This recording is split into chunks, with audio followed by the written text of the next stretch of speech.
महात्मा गांधी सरदार के साथ साथ नरेंद्र मोदी और अमित शाह का भी गुजरात है। इस गुजरात से राष्ट्रीय अधिवेशन की शुरुआत होने जा रही है। मैं आपसे सहमत नहीं हूँ। हाँ। नरेंद्र मोदी और अमित शाह गुजरात के हैं, लेकिन गुजरात महात्मा गांधी और सरदार वल्लभ भाई पटेल का है। कैसे फर्क है? गुजरात के डीएनए में हाँ। गांधी और पटेल के आदर्श आज भी हैं। क्योंकि हम ये भी एक कहते हैं, जब पत्रकार सारे मिलते हैं तो ये कहते हैं कि कांग्रेस रिवेंज पॉलिटिक्स भी सीख रही है बीजेपी से। क्या ये बात सच है? मुझे नहीं लगता कि हमारे खून में बदला लेने की कोई भावना कभी आ सकती है, क्योंकि हमारा डीएनए महात्मा गांधी का ही। आज प्रधानमंत्री ब्रांड इंडिया बन चुके हैं, वो देश से बड़ी एक ब्रांड बन चुके हैं। ये उनको लगता होगा। लाल कृष्ण अडवाणी जी, उन्होंने क्या कहा था नरेंद्र मोदी के? ये इवेंट मैनेजर है, ये पीएम नहीं ईएम है। तो इवेंट मैनेजर हाउडी मोदी कर दे, अब की बार ट्रंप सरकार कर दे, देश को क्या फायदा हुआ? राजनीतिक दल करें अपना काम, विदेशों में जाकर तो कभी कांग्रेस ने नहीं किया। राहुल गांधी जब कहते हैं तो उनको रेस के घोड़े और शादी के घोड़ों में ये लगता है कि कई हमारे नेता शादी के घोड़े जैसे हो गए हैं। वही सुधार की दिशा में पहला कदम क्या होता है कि पहले खामी क्या है उसको पहचाने। क्यों हार गए अयोध्या? लोकसभा में हारे क्यों अयोध्या? क्या इन्होंने थोड़ा आत्मचिंतन किया? अंबाजी क्यों हार गए? आत्मचिंतन किया? ये नागपुर वाले दिखाएंगे मुझे कि मैं हिंदू हूं या नहीं, सर्टिफिकेट ये देंगे मुझे। कौन है भाई? मेरे धर्म को किसी ठेकेदार की आवश्यकता नहीं है। लेकिन पवन जी, गुजरात की बात करूं तो गुजरात के अंदर तो यही कहा जाता है, कांग्रेस यानी मुसलमानों की पार्टी। कांग्रेस यानी संविधान की पार्टी। कांग्रेस संविधान से चलती है। संविधान की जो आस्था है वो हम मेरे और आपके अधिकार संविधान देता है। ठीक है, लोगों का गुस्सा था, हमारे खिलाफ वोट दिया, लेकिन हमने फिर भी उन मूल्यों पर समझौता नहीं किया कि लोगों को आपस में लड़वा दिया। हैरानी होती है, त्योहार मेरा है रामनवमी का, और मैं देख रहा था आज ट्विटर पे, मस्जिद के ऊपर, मस्जिद के बाहर जाके नाच रहे हो। अरे क्यों भाई मस्जिद के बाहर आपको नाचना है? और इतनी वाहियात भाषा, और फिर आप कहते हो कांग्रेस मुसलमानों की पार्टी है। कांग्रेस न किसी मस्जिद के सामने नाचने में विश्वास रखती है, न किसी मंदिर के सामने कोई गलत वाहियात काम करने की में विश्वास रखती है। जो लोग यहाँ पे कांग्रेस छोड़ के बीजेपी में गए हैं, उनको कहीं ना कहीं वो भी राहुल गांधी को गालियां देते हैं। वो भी उन्हें पूछिए कि यहाँ तक पहुंचे कैसे। आपसे भी एक सवाल पूछती हूँ कि आपकी तपस्या में कहाँ कमी रह गई कि राज्यसभा आपको, क्योंकि बहुत चर्चा थी कि पवन खेरा को राज्यसभा मिलेगी। मन में सबकी कोई ना कोई इच्छा होती है, तमन्ना होती है कि साहब मुझे वहां तक पहुंचना है, लेकिन वो तमन्ना ज्यादा महत्वपूर्ण है या आपकी विचारधारा की लड़ाई ज्यादा महत्वपूर्ण है? मुझे ये बताइए, क्या मौके हमारे पास नहीं आए? आपको क्या लगता है कौन सा प्राइम मिनिस्टर आपको अच्छे लगते हैं? कि आपने तो बहुत सारे देखे हैं। देखिए, राजीव जी को मौका बहुत कम मिला, सिर्फ 5 साल मिले, लेकिन देश को सपना दिखाने की क्षमता पैदा करने का काम अगर किया किसी ने, एक पूरी नौजवान पीढ़ी को, मैं उनमें शामिल हूँ, मैं तो बहुत छोटा था लेकिन फिर भी वो राजीव जी। अगर आज राजीव जी होते तो देश किस मुकाम पे होता, आपको क्या लगता है? उस व्यक्ति ने 21वीं शताब्दी की बात सही वक्त पर करनी शुरू की। भारत की राजनीति में 21वीं शताब्दी को सामने रखकर उसको ध्येय बनाकर कि उसमें क्या क्या करना चाहिए। સાબરમતી નદી માટે કહેવાય છે કે જબ કુત્તે पे સસ્સા આયા તબ બાદશાહને શહેર બનાયા, એટલે અમદાવાદ શહેર બનાવવામાં આવ્યું અને આ એ જ અમદાવાદનો સાબરમતી નદીનો કિનારો છે, જ્યાં આગળ મહાત્મા ગાંધીએ પોતાનો આશ્રમ સ્થાપ્યો અને ત્યાંથી સરદાર અને ગાંધીએ દેશને આઝાદી અપાવી. અને હવે ફરી એકવાર 64 વર્ષ બાદ ગુજરાતમાં કોંગ્રેસ અધિવેશન કરવા જઈ રહ્યું છે અને આ અધિવેશનમાંની તૈયારી જે રીતે કોંગ્રેસ કરી રહ્યું છે, કોંગ્રેસને ક્યાંક એવું લાગી રહ્યું છે કે દેશને ફરીથી એક નવી આઝાદીની દિશા તરફ આપણે લઈ જઈએ અને એ આઝાદીની દિશાની શરૂઆત આ કોંગ્રેસના રાષ્ટ્રીય અધિવેશન એટલે કે 8 અને 9 તારીખથી કોંગ્રેસ કરવા માંગી રહી છે. આપણી સાથે અત્યારે જોડાયા છે પવન ખેરાજી. પવન ખેરાજી બધા એમના નામથી પરિચિત હશે કારણ કે કોંગ્રેસના ચીફ મીડિયા કોર્ડિનેટર છે અને આપણી સાથે નિર્ભય ન્યૂઝ ઉપર અત્યારે જોડાયા છે. પવનજી, નિર્ભય ન્યૂઝ में आपका स्वागत है. सर, गुजराती कितनी आई, क्योंकि गुजरात से तो काफी आपके ताल्लुक रहे। समझ में तो आ जाती है, अच्छा, समझ में आ जाती है पूरी। काफी आ जाती है, बचपन से ही सुनते रहते हैं, क्योंकि उदयपुर का हूँ तो। हाँ। गुजराती, और भाषा बहुत प्यारी है, बहुत मीठी भाषा है, क्योंकि उदयपुर श्रीखंड से भी ज्यादा मीठी। अच्छा, श्रीखंड से भी ज्यादा। तो फिर खाने का जिक्र किया है तो खाना भी खाया होगा। गुजराती बिल्कुल, खाना क्या बिल्कुल, पसंद है? बिल्कुल। मुझे गुजरात का लगभग सब कुछ पसंद है। अच्छा। खाने में हर चीज, हांडवो हो गया, खांडवी हो गई, फाफड़ा हो गया, कुछ भी, आमरस। तो पिछले हफ्ते जब मैं आया था, आप भी थे विधानसभा में, मैं 5 कटोरी आमरस पी गया था। इसीलिए तो आम को फलों का राजा कहा जाता है। बिल्कुल। सर, एक चीज, क्योंकि आपने आम का जिक्र कर दिया और राजा का जिक्र हो चुका है, तो ये पूछेंगे, क्योंकि ये महात्मा गांधी, सरदार के साथ साथ नरेंद्र मोदी और अमित शाह का भी गुजरात है। इस गुजरात से राष्ट्रीय अधिवेशन की शुरुआत होने जा रही है। मैं आपसे सहमत नहीं हूँ। हाँ। नरेंद्र मोदी और अमित शाह गुजरात के हैं, लेकिन गुजरात महात्मा गांधी और सरदार वल्लभ भाई पटेल का है। ये बहुत फर्क है। कैसे फर्क है? गुजरात के डीएनए में हाँ। गांधी और पटेल के आदर्श आज भी हैं। गुजरात के कुछ लोग होंगे जैसे अमित शाह और नरेंद्र मोदी, जिनको वो टच भी नहीं करती है, वो एक गुण भी नहीं है उनमें, इन दोनों का। इसलिए मैं कहूंगा वो गुजरात के हैं। क्यों आपको नहीं लगता है कि उनमें एक गुण नहीं है? सरदार पटेल, दोनों का जन्म, दोनों की पैदाइश गुजरात की है। उससे कुछ नहीं होता, लेकिन इनमें कोई गुण अगर थोड़ा सा भी होता तो आज देश की दिशा कुछ और होती। क्यों आपको न मानवता है, हाँ। न समता की भावना है, न देश प्रेम कुछ दिखाई देता है।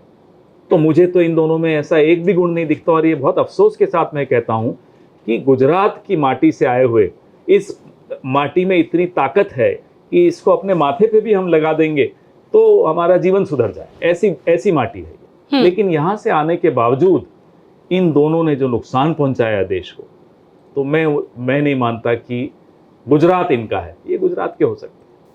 गुजरात, आप कहते हैं गुजरात इनका नहीं है, लेकिन 30 साल से गुजरात में भारतीय जनता पार्टी की सत्ता है और नरेंद्र भाई यहाँ से आए हैं। नरेंद्र भाई अगर देखने जाए तो गुजरात में 12 साल मुख्यमंत्री के तौर पर रहे, देश के अंदर 10 साल, तीसरी बार भले ही बहुमत से दूर रहे, लेकिन सत्ता पर तो है, प्रधानमंत्री तो है। 200 साल अंग्रेज थे यहाँ, तो क्या यहीं के हो गए?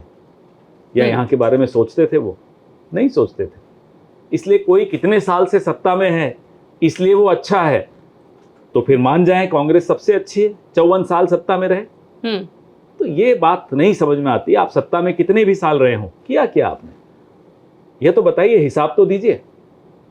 हिसाब देने के वक्त आपको ये गड़े मुर्दे उखाड़ेंगे, यहाँ से वहाँ भड़काएंगे, हिंदू मुसलमान कर देंगे, सबको आपस में लड़वा देंगे, आपस में भगवानों को लड़वा देंगे, आपस में सरदार पटेल और नेहरू जी को लड़वा देंगे मरने के बाद। ये तो इनकी हालत है। लेकिन आप कहते हैं कि आपस में लड़वा देंगे, हालांकि देश देखता है, अगर देश में देखने जाए तो देश की तासीर जिस तरीके से दोनों ने पकड़ी है, शायद कांग्रेस विफल रही है ये तासीर को पकड़ने में। मैं कह रहा हूं आपको कि 54 साल 7 महीने अगर कांग्रेस सरकार में रही 75 में से, तो तासीर किसने पकड़ी देश की, वो पूरा देश जानता है। ठीक है, आज चुनाव प्रबंधन में ये हमसे बेहतर हैं, प्रचार में हमसे बेहतर हैं, इसमें कोई शक की बात नहीं। चुनाव प्रबंधन और प्रचार अगर हम अपना काबू कर लें तो ये दूर दूर तक नहीं दिखेंगे।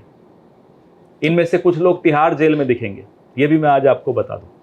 अच्छा, तो इन दोनों ने कांग्रेस को क्या सिखाया? क्योंकि हम ये कहते हैं हमेशा गुजरात के अंदर ये कहा जाता है कि प्रधानमंत्री नरेंद्र मोदी और अमित शाह से कांग्रेस को बहुत सारी चीजें सीखनी चाहिए। तो कांग्रेस क्या सीख रही है? हमें सिर्फ 2 चीजें सीखनी चाहिए। हाँ। ये झूठ भी ऊंची आवाज में बोलते हैं और हम सच भी डर डर के बोलते हैं। हम ऊंची आवाज में अपना सच बोलना शुरू कर दें, एक तो हमें यह सीखना है। दूसरा, चुनाव प्रबंधन।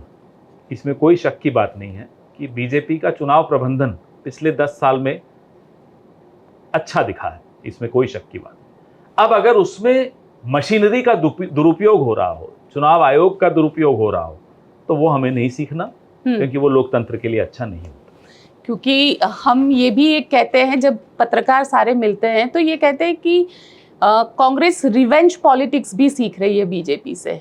क्या ये बात सच है? मुझे नहीं लगता कि हमारे खून में बदला लेने की कोई भावना कभी आ सकती है, क्योंकि हमारा डीएनए महात्मा गांधी का डीएनए। उसमें बदला लेने की बात नहीं होती। जिस हिंदू धर्म को मैं मानता हूं या हम सब मानते हैं, उसमें बदला नहीं होता। तो ये लोग न किसी धर्म को फॉलो करते हैं, न किसी नीति को फॉलो करते हैं, न संविधान को फॉलो करते हैं। इसलिए आपने देखा कि कैसे बदले लेने की राजनीति गुजरात में जब ये थे तब भी, और अब पूरे देश में ले रहे हैं।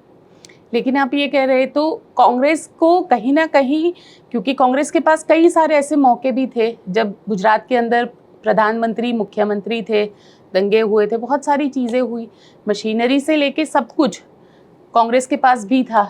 कांग्रेस बदला नहीं लिया, बदला नहीं लिया। अब इससे आगे मैं कुछ नहीं बोलूंगा। नहीं तो लगता है गलत किया कि लेना चाहिए था। आगे मैं कुछ नहीं बोलूंगा, क्योंकि हम हमारे हाथ, हमारे पांव, हमारा दिमाग पूरी तरह से गांधीवाद में कैद है।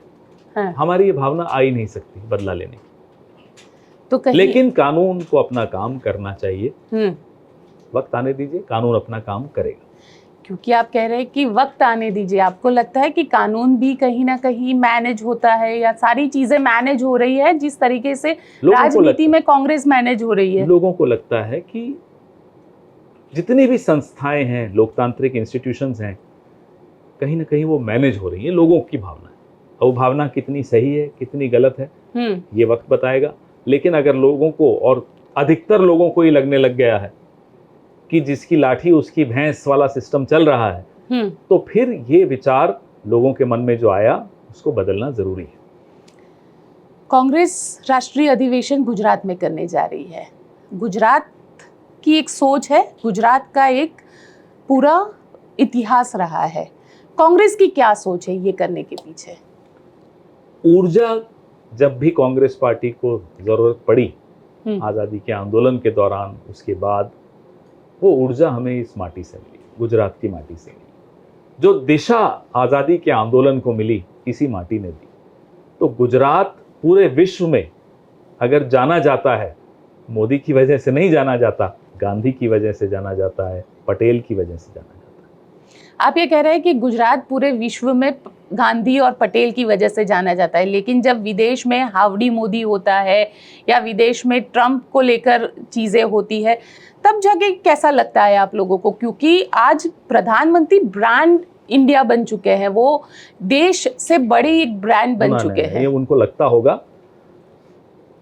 आपको एक व्यक्ति का नाम शायद भूल भी गए हो, पूरा देश को ये लोग कोशिश कर रहे हैं कि उस आदमी का नाम भूल जाएं। गांधीनगर से सांसद रहे कई बार, लाल कृष्ण आडवाणी जी। उन्होंने क्या कहा था नरेंद्र मोदी के लिए? ये इवेंट मैनेजर है, ये पीएम नहीं ईएम है। तो इवेंट मैनेजर हाउडी मोदी कर दे, अब की बार ट्रंप सरकार कर दे, देश को क्या फायदा हुआ? टैरिफ का झटका लग गया ना आपको? क्या ट्रंप ने कोई साथ निभाया आपका? ये इवेंट्स हैं। और अभी थोड़े दिन पहले एक खुलासा भी हुआ था कि एक एक जो इवेंट बाहर जाकर करते हैं, उसमें कितने करोड़ों का खर्चा करके लोगों को बसें भर भर के लाते हैं।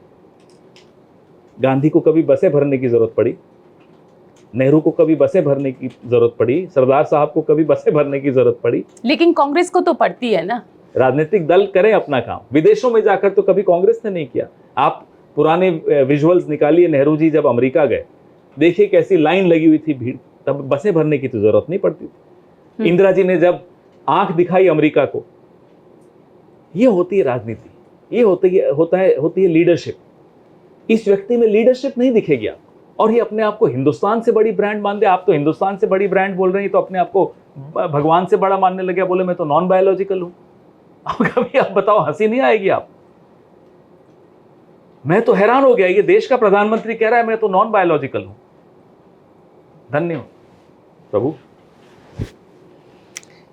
चलिए कांग्रेस पे वापस आते हैं, और कांग्रेस की राजनीति, क्योंकि कांग्रेस की राजनीति पे कई सवाल खड़े होते हैं, और कांग्रेस के खुद राहुल गांधी ये सवाल खड़े करते हैं कि कांग्रेस पार्टी में ही भारतीय जनता पार्टी के एजेंट बैठे हुए हैं। एक क्षमता हमारे में ही हो सकती है कि हम खुलकर अपनी बात करें, हमारे नेता भी, हमारे कार्यकर्ता भी। बीजेपी में कोई बोल के दिखा दे।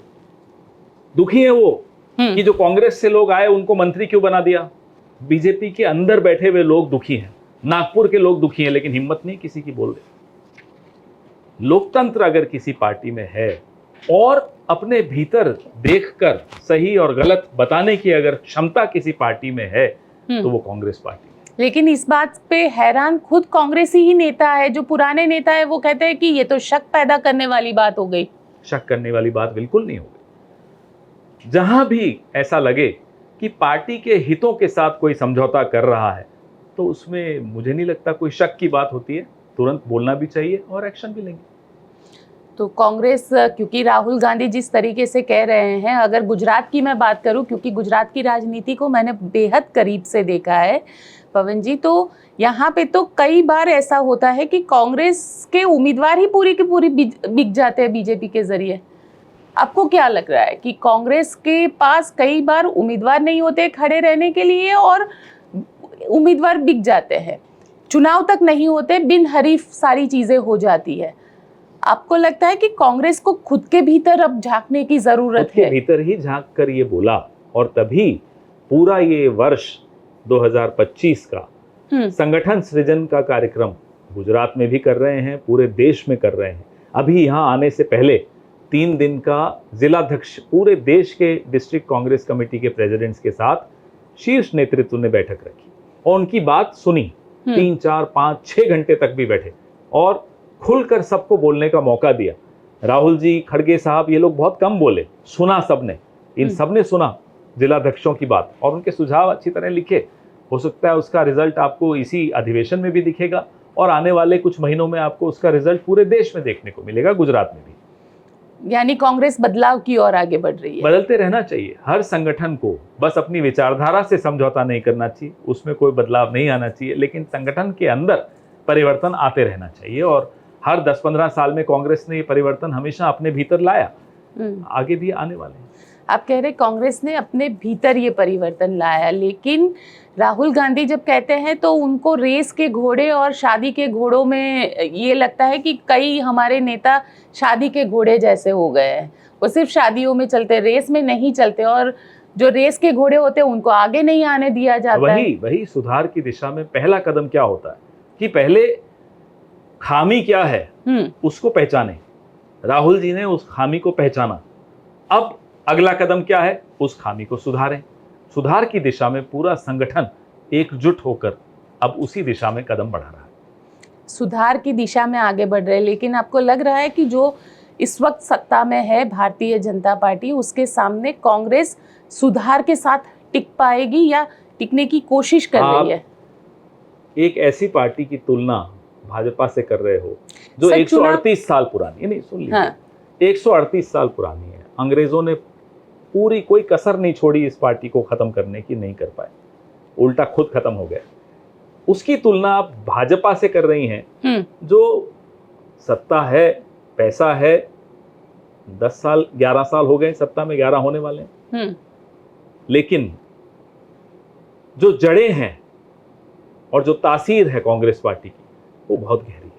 और इस देश और इस भारत की जो सभ्यता है उसकी तुलना आप कांग्रेस से कर सकते हैं। कांग्रेस में वो सारे गुण हैं जो भारत की संस्कृति, भारत के समाज, भारत की सभ्यता में होते हैं। भारतीय जनता पार्टी में वो कोई गुण नहीं।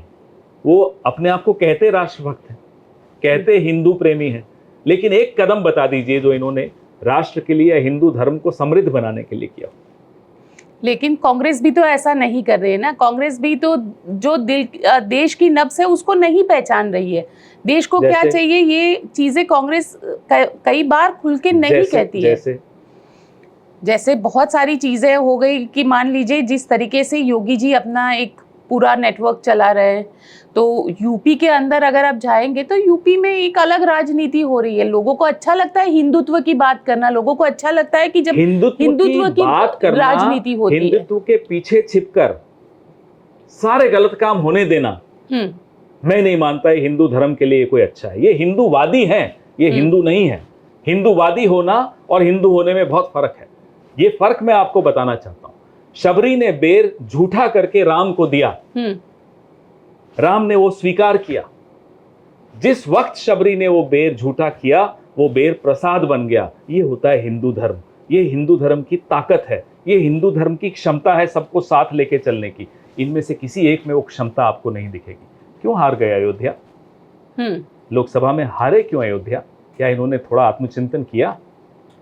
अंबाजी क्यों हार गए? आत्मचिंतन किया? जितने धार्मिक स्थान हैं, वाराणसी, काशी, जहां मोदी जी खुद लड़ते हैं, 6 राउंड तक हारते चले गए, फिर पता नहीं क्या चमत्कार किया, नॉन बायोलॉजिकल ने कुछ कर दिया होगा, कलेक्टर वलेक्टर सब जीत गए, लेकिन रोते रोते संघर्ष करते करते जीत पाए। इनको आत्मचिंतन करना है। और हिंदू धर्म के ठेकेदार होने वाले ये होते कौन हैं? ये नागपुर वाले दिखाएंगे मुझे कि मैं हिंदू हूं या नहीं, सर्टिफिकेट ये देंगे मुझे। कौन है भाई? मेरे धर्म को किसी ठेकेदार की आवश्यकता नहीं है। मेरा धर्म बहुत सनातन है, मेरा धर्म प्राचीन है और किसी का मोहताज नहीं है। ये मोदी का मोहताज बन जाएगा मेरा धर्म। लेकिन पवन जी, गुजरात की बात करूं तो गुजरात के अंदर तो यही कहा जाता है, कांग्रेस यानी मुसलमानों की पार्टी।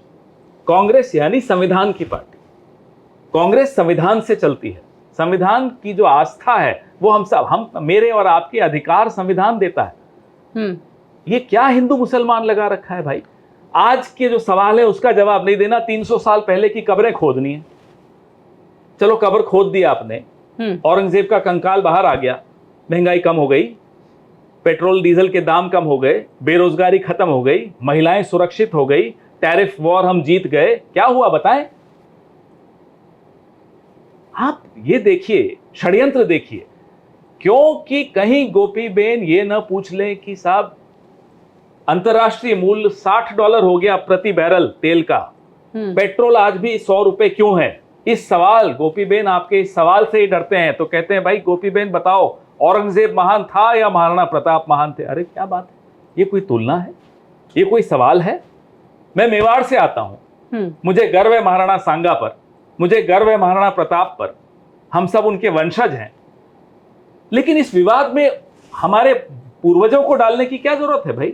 आप जवाब दो ना कि $60 प्रति बैरल तेल है, बताओ पेट्रोल इतना महंगा क्यों है? बताओ जीएसटी में व्यापारी को इतना परेशान क्यों किया जा रहा है? बताओ क्यों आज बच्चियां सुरक्षित नहीं हैं? इसका जवाब तो आपको देना है या औरंगजेब आकर देगा?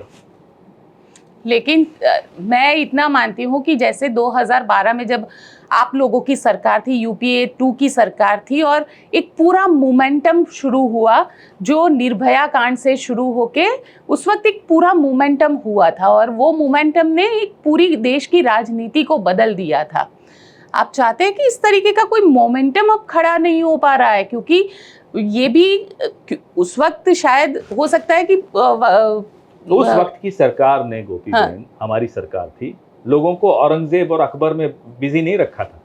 जो असली मुद्दा था निर्भया का, लोगों ने उसको सड़क पर आके उठाया, उनमें गुस्सा था, जायज गुस्सा था, हमने उस गुस्से को स्वीकार किया, तुरंत कानून में परिवर्तन किया। ठीक है, लोगों का गुस्सा था, हमारे खिलाफ वोट दिया, लेकिन हमने फिर भी उन मूल्यों पर समझौता नहीं किया कि लोगों को आपस में लड़वा दिया, औरंगजेब को ले आए, ये सब नहीं किया हमने। आज हैरानी होती है, त्योहार मेरा है रामनवमी का, और मैं देख रहा था आज ट्विटर पे, मस्जिद के ऊपर, मस्जिद के बाहर जाके नाच रहे हो। अरे क्यों भाई मस्जिद के बाहर आपको नाचना? और इतनी वाहियात भाषा, गाली गलौज, मेरे त्योहार पे भगवान राम को आप याद कर रहे हो और गाली गलौज कर रहे हो दूसरे के धर्म पे। क्या ये हिंदू धर्म है? और फिर आप कहते हो कांग्रेस मुसलमानों की पार्टी है। कांग्रेस न किसी मस्जिद के सामने नाचने में विश्वास रखती है, न किसी मंदिर के सामने कोई गलत वाहियात काम करने की में विश्वास रखती है। अरे सबको साथ लेकर चलो, ये देश सबका है, किसी के बाप का थोड़ा ये देश। क्या आप किसी की मस्जिद के सामने नाचने लग जाओगे या उस पर अपना झंडा लगा दोगे? इसका हम विरोध करेंगे। आपको जो आरोप लगाना है हम पर लगाइए। लेकिन कांग्रेस तो विरोध भी सही तरीके से नहीं कर पा रही है। गुजरात में तो मैंने देखा है, अगर कोई घटना होती है तो विरोध करने के लिए भी कांग्रेस नहीं होती है। देश के अंदर भी इतने सारे मुद्दे हैं, कांग्रेस कहाँ सड़क पे कांग्रेस दिखती है? पार्टी पर अक्सर ये आरोप आप लोग लगाते हैं कि सड़क पर नहीं दिखती। पहले बोलते थे आप लोग ट्विटर पे नहीं दिखती, सोशल मीडिया पर नहीं दिखती, फिर कहा कि अरे सिर्फ सोशल मीडिया पे क्या दिखते हो, सड़क पर नहीं दिखते। फिर राहुल गांधी 4000 किलोमीटर पैदल चले, सड़क पर दिखे, पूरी पार्टी सड़क पर दिखी। फिर 6400 किलोमीटर भारत जोड़ो न्याय यात्रा की, सड़क पर की। लगातार हम लोग सब सड़क पर मुद्दे उठा रहे हैं। हाँ, आप लोग जरूर दिखाते हो, मैं ये नहीं कह रहा कि पूरा मीडिया, लेकिन जिस तरह की ताकत हमारे खिलाफ इस्तेमाल की जाती है, अंग्रेजों से भी ज्यादा ताकत ये लोग हमारे खिलाफ इस्तेमाल करते हैं। अंग्रेजों ने तो कांग्रेस मुक्त भारत सोचा होगा, ये तो करने की कोशिश भी कर रहे हैं, इनमें और अंग्रेजों में खास फर्क नहीं है, लेकिन फिर भी हम संघर्ष कर रहे हैं और करते रहेंगे। 2029 अलग होगा, 2027 का नतीजा अलग होगा। आप कह रहे हैं 2029 2027 अलग होगा, अधिवेशन राष्ट्रीय अधिवेशन हो रहा है, आपके सारे नेता यहाँ पर होंगे, प्रियंका गांधी को नई भूमिका देने की कांग्रेस सोच रहा है? क्योंकि बहुत सारे लोगों से जब बातचीत होती है तो लोग ये कहते हैं कि प्रियंका गांधी को क्यों इस्तेमाल नहीं करती है कांग्रेस। प्रियंका जी हमारी महासचिव हैं, हमें उनका नेतृत्व मिल रहा है, आगे सबकी भूमिका पार्टी तय कर रही है, किसको क्या भूमिका देनी है। अब प्रियंका जी में गुण बहुत है, कौन सी भूमिका उन्हें देनी है ये भी पार्टी का शीर्ष नेतृत्व तय कर रहा है। इसमें कोई शक की बात नहीं है कि हर नेता के लिए कोई ना कोई भूमिका तय करने में समय लगेगा। अच्छा, आप कह रहे हैं कि समय लगेगा, लेकिन वो समय कब आएगा? क्योंकि दो चल चुनाव ही रहा है, अब लगातार हर हफ्ते 10 दिन में कुछ चेंजेस आ रहे हैं, आप देख ही रहे हैं लगातार। अच्छा, कांग्रेस एक बार फिर युवाओं की पार्टी बनेगी? कांग्रेस सिर्फ एक की पार्टी हो या सिर्फ दूसरे की पार्टी हो ऐसा नहीं होता, यहाँ अनुभव का भी स्थान है, यहाँ जो जवानों की नौजवानों की ऊर्जा है उसका भी स्थान है, और हम जैसे जो मिडिल एजेड लोग हैं उनका भी स्थान है। अच्छा, आप कह रहे हैं, लेकिन देखिए मैं बिहार की बात करूं या गुजरात की बात करूं, बिहार में कन्हैया कुमार जिस तरीके से आगे बढ़ रहे हैं, आज राहुल गांधी भी वहीं पर है और दोनों की एक यात्रा निकल रही है। गुजरात के अंदर ऐसे कई युवा चेहरे आपकी पार्टी में आए, लेकिन उनको कहीं ना कहीं ये लगा कि हमारे साथ यहाँ पे जस्टिस नहीं हो रहा है, इसलिए वो पार्टी छोड़ के चले गए। आपको लग रहा है कि गुजरात के अंदर मतलब युवा चेहरे जो आते हैं, जो कुछ उम्मीद के साथ आते हैं, बुजुर्ग चेहरे इतना परेशान करते हैं कि युवा चले जाते हैं? मैं जिस पीढ़ी से हूँ वो युवा और बुजुर्ग के बीच का एक ब्रिज वाली जो पीढ़ी होती है, मिडिल एजेड पीढ़ी, जो मैं सीखा हूँ बुजुर्गों से सीखा हूँ, सब्र, पेशेंस। नौजवानों में सब्र, थोड़ा बहुत राजनीति की ट्रेनिंग यही होती है कि सब्र होना बहुत जरूरी है। अच्छा, आपने किससे ट्रेनिंग ली है? शीला जी के साथ? शीला जी से ली, गिरजा व्यास से ली, क्योंकि उदयपुर में उनके इलेक्शन में मैं काम शुरू किया था जब छोटा सा था, तब स्कूल में था तब। और ट्रेनिंग मैंने बहुत लोगों से ली। अब जो ट्रेनिंग है राहुल जी को देख कर ले रहा हूँ कि साहब 11 साल 12 साल जिस तरह से उन्होंने जितना अपमान झेला लेकिन सब्र नहीं खोया, अडिग हैं, समझौता नहीं किया। सब आप खरगे साहब की जिंदगी देख लीजिए, किस तरह से उन्होंने अपना जीवन शुरू किया, बहुत हम्बल बैकग्राउंड से। अपनी माँ को गंवा दिया दंगों में, अपने परिवार को गंवा दिया दंगों में, जिंदा जला दी गई उनकी माँ। लेकिन देखिए आप, वो कहाँ से शुरू करके ब्लॉक प्रेसिडेंट बने 1969 में और आज कांग्रेस के अध्यक्ष बने, बिना अपने मूल्यों से, बिना अपनी विचारधारा से समझौता किए। पार्टी नहीं बदली उन्होंने, उनमें सब्र भी था और इसीलिए अनुभव प्राप्त कर करके वो यहाँ तक पहुंचे। क्योंकि जो लोग यहाँ पे कांग्रेस छोड़ के बीजेपी में गए हैं, उनको कहीं ना कहीं वो भी राहुल गांधी को गालियां देते हैं। वो भी उन्हें पूछिए कि यहाँ तक पहुंचे कैसे। राहुल गांधी 2004 में सांसद बने। राहुल गांधी जिस सन में सांसद बने, उस सन में सबसे ज्यादा नौजवान भारत के पार्लियामेंट में कांग्रेस के सिंबल से जीत कर आए थे, लगभग 55 से 60। 2009 में भी यही संख्या रही। आज वो पलट कर कहें उनमें से कुछ लोग कि राहुल गांधी ने हमें कुछ नहीं दिया, तो लानत है ऐसे लोग। पहचान राहुल गांधी ने दी, पहचान कांग्रेस पार्टी ने दी। आज अगर आपको कुछ और चाहिए जिंदगी में, तुरंत कुछ कमाना चाहते हो, तुरंत पद लेना चाहते हो, तो जाओ, लेकिन गाली देने की हिम्मत मत करो। क्योंकि आप जब पद की बात कर रहे हैं, क्योंकि बहुत सारे लोग पद की उम्मीद के साथ ही आते हैं पॉलिटिकल पार्टी में। आपसे भी एक सवाल पूछती हूँ कि आपकी तपस्या में कहाँ कमी रह गई कि राज्यसभा आपको, क्योंकि बहुत चर्चा थी कि पवन खेरा को राज्यसभा मिलेगी। मन में सबकी कोई ना कोई इच्छा होती है, तमन्ना होती है कि साहब मुझे वहां तक पहुंचना है, लेकिन वो तमन्ना ज्यादा महत्वपूर्ण है या आपकी विचारधारा की लड़ाई ज्यादा महत्वपूर्ण है? मुझे ये बताइए, क्या मौके हमारे पास नहीं आए? क्या और पार्टियों से हमें ऑफर नहीं आए? आपको भी आए? किसको नहीं आते? लेकिन आप अपनी विचारधारा को ताक पर रख देंगे और चले जाएंगे अपनी सपने पूरे करने, तो ऐसे सपनों की कोई जगह नहीं होनी चाहिए। लानत है ऐसे लोगों पर और लानत है ऐसे सपनों पर।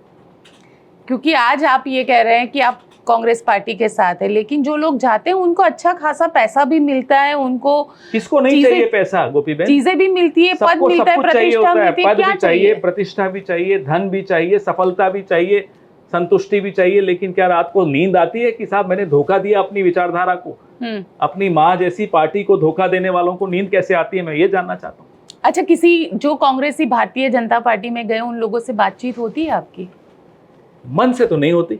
हाँ, आप कोई सामने आए तो हमारे सभ्यता, हमारे संस्कार ऐसे हैं कि हाँ साहब झुककर नमस्कार करेंगे, हाथ भी मिलाएंगे, वो गले मिलेंगे तो गले भी मिलेंगे, लेकिन दिल नहीं मिल सकता ऐसे लोगों से। अच्छा, तो उनसे बातचीत में कई बार ऐसा होता है कि कांग्रेस में ये था, भारतीय जनता पार्टी में ये है, मतलब वो लोग मैं आपसे आपको आज दिल एक से राज की बात बता, हाँ, नाम मत पूछिएगा, गुजरात के भी लोग हैं उनमें। 5-6 बार पिछले चुनाव में, लोकसभा चुनाव में, उसके बाद कहीं ना कहीं एयरपोर्ट पे, कहीं बाजार में, कहीं ना कहीं टकरा ही जाते हैं, स्टूडियो में भी टकरा जाते हैं। वो बोलते हैं साहब मज़ा नहीं आ रहा, और हमें बड़ा मज़ा आता है सुनकर। भाई सत्ता आपके पास, धन आपको मिला, पद आपको मिले, कुछ मंत्री भी बन गए, कुछ बनने की फिराक में हैं, फिर भी कान में आकर बोलते हैं साहब मज़ा नहीं आ रहा। अच्छा है, गुड, तब अच्छा लगता है, बहुत दिल अच्छा को। लगता है। अच्छा, ऐसे लोग अगर कांग्रेस में वापस आना चाहते हैं, क्योंकि बहुत सारे ऐसे हम लोग तो ये कहते हैं कि जो कांग्रेसी नेता यहाँ पे भले ही वो अपर स्थान पे है, मतलब एमएलए एमपी रहे हैं, और भारतीय जनता पार्टी में जाते 5 साल कुछ उनको मिलता है, उसके बाद उनका राजनीतिक कैरियर खत्म कर दिया जाता है।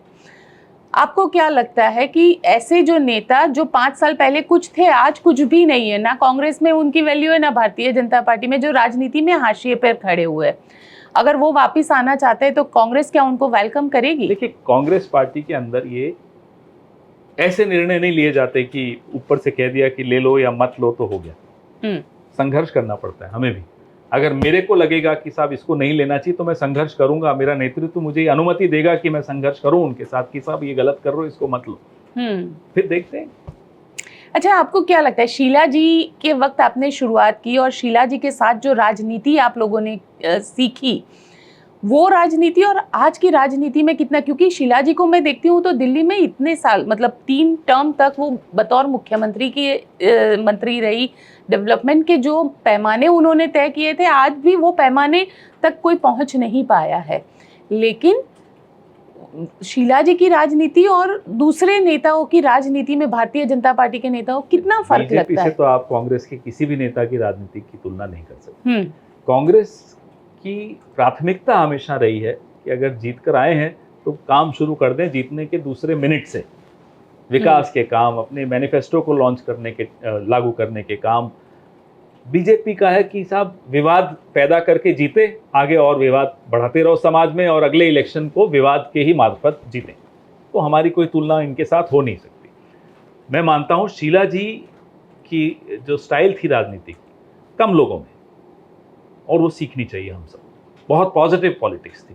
मैं आपको उदाहरण देता हूँ कि बीजेपी का एक एमएलए दिल्ली का अपनी कुछ काम, इलाके के काम लेकर मेरे पास फाइल लेकर आया, और मैं उस फाइल पे बैठ गया। मेरे मन में खुंदक बीजेपी के प्रति थी, दुर्भावना थी मेरे मन में। 7-8 दिन गुजर गए, उसके बाद वो फिर शीला जी से कहीं मिल गया किसी प्रोग्राम में, बोले मैंने पवन जी को फाइल दी थी, अभी तक कुछ हुआ नहीं। शीला जी ने मुझसे पूछा कि भाई क्या हुआ उनकी, मैंने कहा मैम बीजेपी के हैं, तो फिर डांट पड़ी। बीजेपी के मतलब बीजेपी कांग्रेस सिर्फ इलेक्शन के वक्त लड़ाई, उसके बाद इलाके के काम होने चाहिए। वो तुरंत फाइल उन्होंने मंगवाई, खुद आगे बढ़ाई, और उस दिन मैं सीखा एक और चीज़ उनसे। तो उनकी राजनीति बहुत अलग तरह की, क्योंकि गुजरात के अंदर ये चीजें हो रही है। कांग्रेसी विधायक जितने भी है या दूसरी पार्टी के जो भी विधायक है, वो ये कहते हैं कि हमारा काम नहीं होता है, हमारी जो चीजें होती है, हमारे इलाके में डेवलपमेंट नहीं होता है। इस तरह की राजनीति कांग्रेस में नहीं दिखेगी आपको। आप तेलंगाना, कर्नाटका, हिमाचल प्रदेश, झारखंड, कहीं चले जाइए, कांग्रेस पार्टी की जहां भी सरकारें हैं वहां आपको ये नहीं दिखेगा। क्योंकि मैं दावे के साथ कह सकता हूँ हमारी ये पॉलिटिक्स नहीं है। आपकी ये पॉलिटिक्स नहीं है, लेकिन जो ट्राइबल पॉलिटिक्स थी कांग्रेस की, वो शायद पूरी तरीके से खत्म हो चुकी है। हो सकता है कि ट्राइबल नेतृत्व हमें अपना सुदृढ़ करना है, मजबूत करना है। जहाँ कमियां हैं वो बिल्कुल हम पूरी करेंगे, ठीक करेंगे। क्योंकि मैं आपको एक वाकया सुनाती हूँ, क्योंकि हम आदिवासी इलाके में डांग में कहीं घूम रहे थे, और तब भी लोगों को यही लग रहा था कि आज भी इंदिरा गांधी है और हम इंदिरा गांधी वाली कांग्रेस में जी रहे हैं। तो ये जो कांग्रेस का एक मूल है, लेकिन आज के वक्त अगर देखने जाए तो कांग्रेसी कौन से नेता आदिवासी इलाकों में जाते, वहाँ के डेवलपमेंट की कौन सी बातें होती है, कहीं नहीं होती है। खैर मुझे कुछ इलाकों के बारे में अगर आप पूछेंगे गुजरात के, नहीं मैं चाहूंगा, मुझे नहीं मालूम, नहीं मैं गुजरात के नहीं, मैं पूरे ट्राइबल इलाके की बात कर रही हूं। वैसे भी हर पार्टी को, खासतौर पे हमारी पार्टी से ये लोगों को उम्मीद भी रखनी चाहिए और रखते भी हैं कि पिछले दौर में जो हमारा नेतृत्व था, इंदिरा जी या राजीव जी या उससे भी पहले, उनके जो आदर्श थे, उनके जो काम थे या उनकी जो भावना थी, उसको आगे बढ़ाने के लिए नई पीढ़ी को भी मेहनत उतनी ही करनी पड़ेगी। ये मैं मानता हूँ कि बात वो आदिवासी नेतृत्व हो, वो दलितों का नेतृत्व हो, वो मिडिल क्लास का नेतृत्व हो, वो अर्बन हो, वो रूरल हो, कोई भी हो। आपको क्या लगता है कौन सा प्राइम मिनिस्टर आपको अच्छे लगते हैं? कि आपने तो बहुत सारे देखे हैं, तो आपको किसकी सरकार सबसे ज्यादा अच्छी डेवलपमेंट वाली लगी कि उस वक्त? देखिए, राजीव जी को मौका बहुत कम मिला, सिर्फ 5 साल मिले, लेकिन देश को सपना दिखाने की क्षमता पैदा करने का काम अगर किया किसी ने, एक पूरी नौजवान पीढ़ी को, मैं उनमें शामिल हूँ, मैं तो बहुत छोटा था लेकिन फिर भी वो राजीव जी ने। मुझे राजीव जी निजी तौर पे बहुत ज़्यादा पसंद। अगर आज राजीव जी होते तो देश किस मुकाम पे होता, आपको क्या लगता है? उस व्यक्ति ने 21वीं शताब्दी की बात सही वक्त पर करनी शुरू की। भारत की राजनीति में 21वीं शताब्दी को सामने रखकर, उसको ध्येय बनाकर कि उसमें क्या क्या करना चाहिए, सारी मिशंस लाए। सैम पिट्रोडा तो यहीं से हैं, ये सब मिलकर पूरी टीम ने जो काम किया, मुझे लगता है वो अगर होते आज तो देश की दिशा, वाकई विश्वगुरु होता देश। क्योंकि हम लोग कई बार बैठे होते, जैसे सैम पित्रोडा का आपने जिक्र किया, तो सैम पित्रोडा का जो बयान आया था चुनाव के वक्त, वो काफ़ी वायरल हुआ और विवाद भी खड़ा हुआ। तो हम लोग ये अक्सर कहते हैं कि कांग्रेस को थोड़ा सा डिक्टेटरशिप की ओर जाना चाहिए, कि पार्टी के अंदर थोड़ा सा डिक्टेटरशिप होना चाहिए, कि इस तरीके के बयान न आए। कांग्रेस को खुद को लगता है ये चीज? डिक्टेटरशिप के बारे में तो कभी सोचते भी नहीं है, ना सोच सकते हैं। ये लोकतंत्र है। मानता हूं कि हम सब के मन में कई बार आता होगा कि अरे ये क्यों बोल दिया, हाँ। इसने क्या बोल दिया, इसने, मैंने भी कई बार अपने लिए भी आता है, अरे मैंने ये क्यों बोल दिया। वो होता है, कई बार इंसान है, लेकिन ठीक है, उसमें कोई बहुत ज़्यादा गंभीरता से लेने की आवश्यकता नहीं होती इस बात को। बीजेपी जानबूझकर इन चीज़ों को मुद्दा बनाती है ताकि फिर से वही बात, गोपी बहन के सवालों से बच सके। चलिए सर, आप हमसे जुड़े, स्टूडियो में आए, इसके लिए आपका बहुत बहुत शुक्रिया। Thank you so much sir. તો તમને અમારો રિપોર્ટ કેવો લાગ્યો કોમેન્ટ બોક્સમાં ચોક્કસથી લખીને જણાવજો, અને અમારી ચેનલ નિર્ભય ન્યૂઝને લાઇક, શેર અને સબસ્ક્રાઇબ કરવાનું ભૂલશો નહીં।